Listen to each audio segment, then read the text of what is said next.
Hey Sky fam, it's your girl Ariel Rose and welcome back to my channel.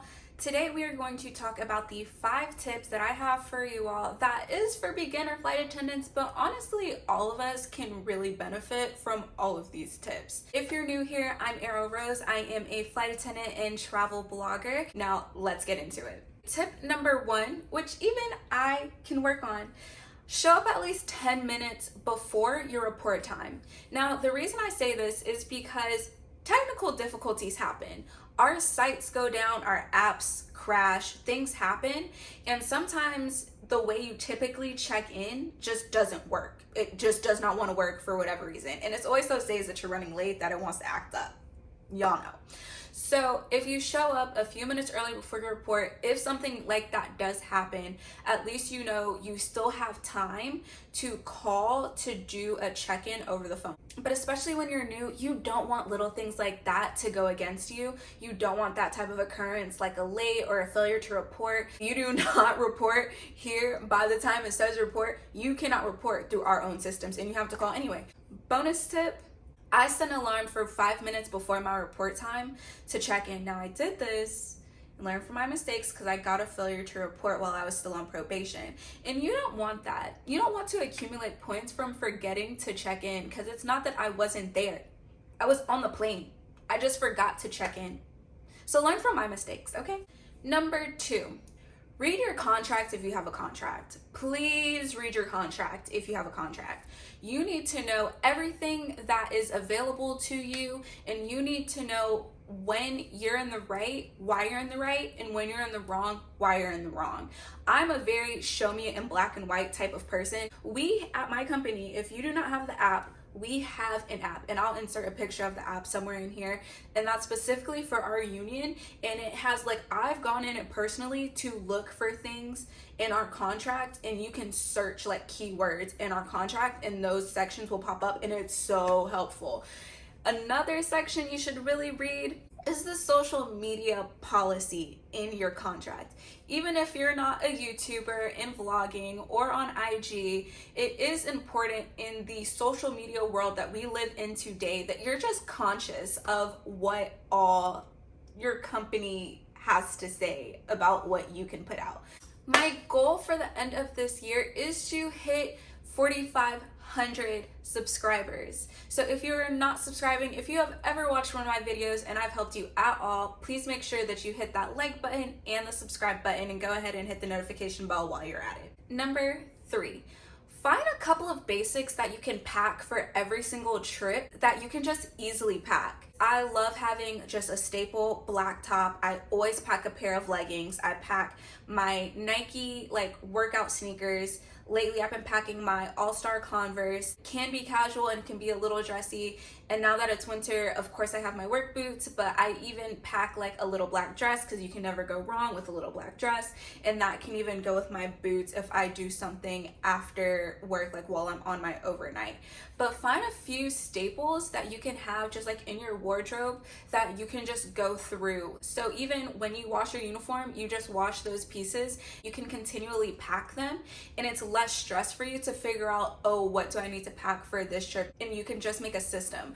I feel so much of making our jobs easier on ourselves because it's always prepping for your trip, on your trip, decompressing from your trip, prepping for your trip, on your trip, decompressing from your trip. If you learn to have systems, it's way less to think about, okay? So I love to have a staple black top. Now that it's winter, it's a black turtleneck. If you watch me from my regional, you know I love me a little black turtleneck, okay? I usually do a workout leggings and then a black leggings that's just casual that can go with anything. Always pack a swimsuit, baby. Always have a swimsuit. You never know where you're gonna end up, okay? But just a couple of those staples so that when you go to wash your clothes, you can wash everything together. It's easy peasy. It's a system. And I promise it helps. Number 4, we are finally on the plane now, okay? Tip number 4 is every time you hear a chime, look up at the light board and look down the aisle. Get into the habit of every time you hear the chime, looking at the board and looking down the aisle. This really helps you sharpen your knowledge of the cabin. But sometimes people don't mean to hit the flight attendant call button.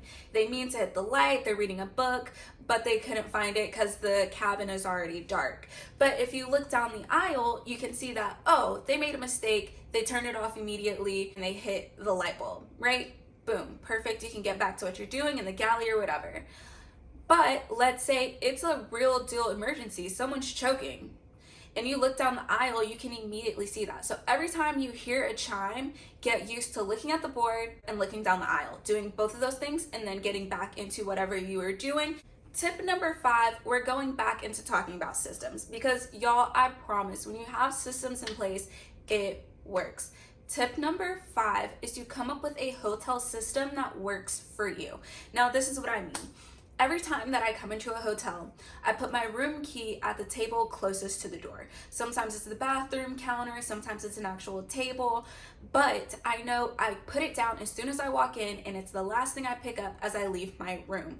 Now, this helps me know where my room key always is. Simple as that. Next, I put my whole lunchbox into the fridge, the whole thing, every time. I don't take the food out, I put the whole lunchbox in there. Maybe I'm weird. If anybody else puts their whole lunchbox in the fridge, drop a comment below. If you go through the effort of taking your things out of the lunchbox and it's not because it doesn't fit in there, but you just like to take it out, put that in the comments below too, because I just want to know.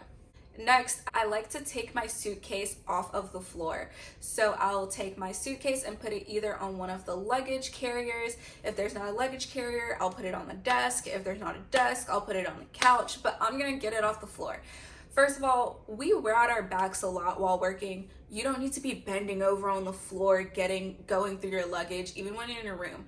Go ahead, put it up high, make it easy for you, and you're getting it off the ground. Then I plug in all of my electronics from my iPhone, from my iPad, from my AirPods, from my personal iPad, and from my watch. I make sure that all of those are laid out. I put my badge and everything that goes into my pockets right next to that.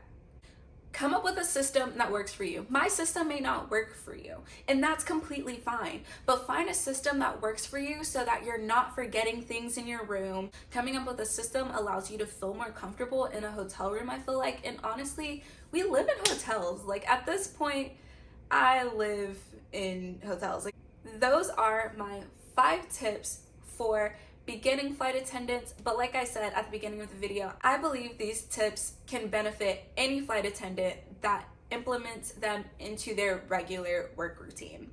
I hope this helps. Make sure that you like, comment, and subscribe, and see you next time, Sky fam. Bye.